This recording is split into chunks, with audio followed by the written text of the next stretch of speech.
Namaste. Selamat malam.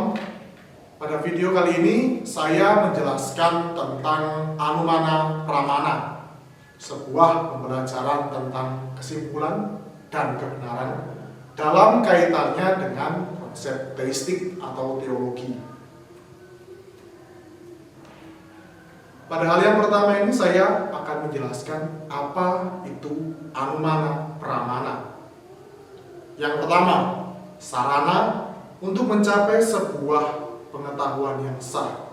Anumana Pramana ini adalah sebuah kesimpulan atau akhir ringkasan dari sebuah permasalahan atau kebenaran itu sendiri.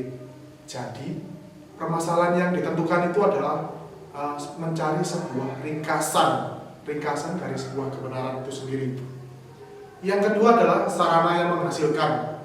Karena ringkasan adalah kebenaran, maka sarana yang digunakan adalah sarana-sarana yang menghasilkan, sehingga menghasilkan prasarana yakni logis dan nalar. Yang ketiga adalah penalaran untuk membantu mencapai alasan yang masuk akal. Jadi Anumana Pramana ini adalah digunakan untuk mencapai bagaimana penalaran itu berfungsi pada tempatnya. Yang kedua, pembahasan materi yang kedua adalah tentang contoh-contoh dari Anumana Pramana itu sendiri. Contohnya itu simpel sebenarnya, ketika dimasukkan ke dalam logika. Bukit di sana menghasilkan asap karena ada api.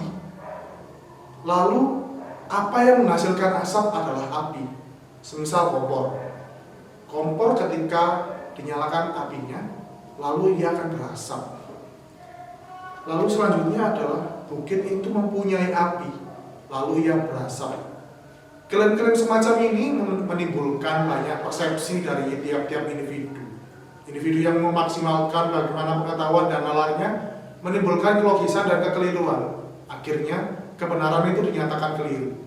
Itu adalah contoh-contoh terhadap klaim terhadap Anumana Pramana. Jadi penjelasan tentang klaim ini sebenarnya ditimbulkan dari kelogisan atau penalaran seseorang. Lebih daripadanya itu, penjelasan ketiga adalah tentang keunikan Anumana Pramana. Keunikan yang pertama adalah alasan yang digunakan dalam tataran Anumana Pramana adalah kelogisan. Berputar kembali bahwa Anumana Pramana ini menitik beratkan pada kelogisan dan penalaran seseorang dalam mencari kebenarannya, walaupun dalam tataran ini adalah kesimpulan dan ringkasan, sehingga apa yang dicari, apa yang ditemukan menimbulkan kelogisan dan penalaran. Yang kedua adalah mengarah kepada kebenaran itu sendiri. Keunikan yang kedua ini cukup merumitkan karena kelogisan dihadapkan pada kebenaran. Di samping itu, kebenaran dihadapkan juga pada kekeliruan. Ada yang aneh, janggal, dan itu adalah kerumitan dari sebuah Anumana Pramana. Yang ketiga adalah klaim atas apa yang ditemukan dalam penalaran silogistik. Klaim atas alasan-alasan ini menimbulkan sebuah pencerahan baru, pemaknaan baru di mana Anumana Pramana ini menghasilkan sebuah ringkasan kepada kebenaran, sehingga penalarannya pun dibutuhkan penalaran yang logis. Lalu yang keempat adalah tentang kekeliruan dari kebenaran itu sendiri, yakni bahwa Anumana Pramana itu sering dianggap sebagai kekeliruan yang tidak memungkinkan untuk disebarluaskan.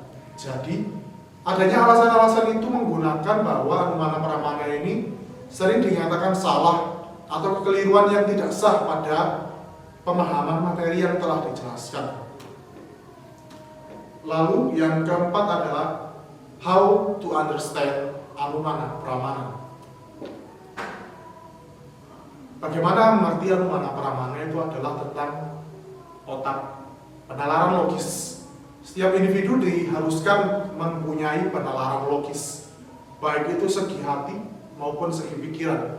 Karena keduanya ini terkaitannya antara hati dan pikiran adalah hal-hal yang utuh.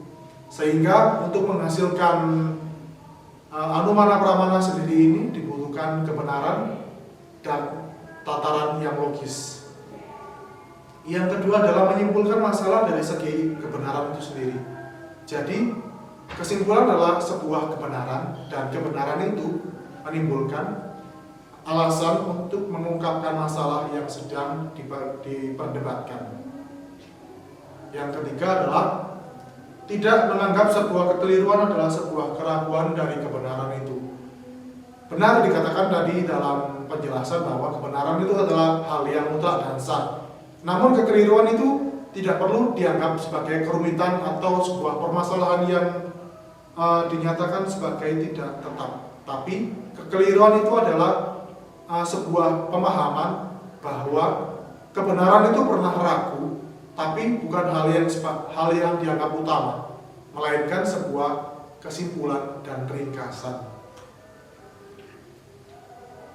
Lalu yang terakhir, saya mengaitkan antara Anumana Pramana dengan konsep teistik itu sendiri. Yang pertama adalah filsafat menitik beratkan pada konsep teologi untuk memahami berbagai macam pengertian dari Anumana Pramana yang sendiri. Jadi, filsafat dan teologi itu berkaitan erat sehingga menunjukkan konsep-konsep Tuhan dan konsep-konsep teologi untuk mengatasnamakan bahwa Anumana Pramana ini adalah bagian juga dari teologi. Yang kedua adalah konsep teologi diambil dari perilaku kebenaran sebagai alasan dan kesimpulan itu sendiri. Konsep teologi dan konsep filsafat, keduanya bergabung menjadi satu dan membentuk konsep ideologi ketuhanan, yakni bahwa perilaku kebenaran dan perilaku dalam dirinya sendiri itu adalah alasan mengapa setiap individu menghasilkan sebuah kebenaran. Yang ketiga adalah konsep tentang Tuhan. Konsep tentang Tuhan yang terakhir ini adalah titik temu utama antara filsafat dan teologi dalam menentukan Anumana Pramana itu sendiri. Jadi sebuah kesimpulan ditentukan oleh filsafat tidak lepas dari konsep teologi. Jadi keduanya ini saling berdekatan, saling berkaitan erat, dan saling menitik beratkan pada pertemuan titik utama antara kehidupan ilmu dan kehidupan Tuhan, sehingga menghasilkan sebuah kebenaran yang tidak dapat diperbantahkan. Sekian dari saya tentang Anumana Pramana dalam kaitannya dengan konsep teistik. Namaste, salam sehat selalu. Terima kasih.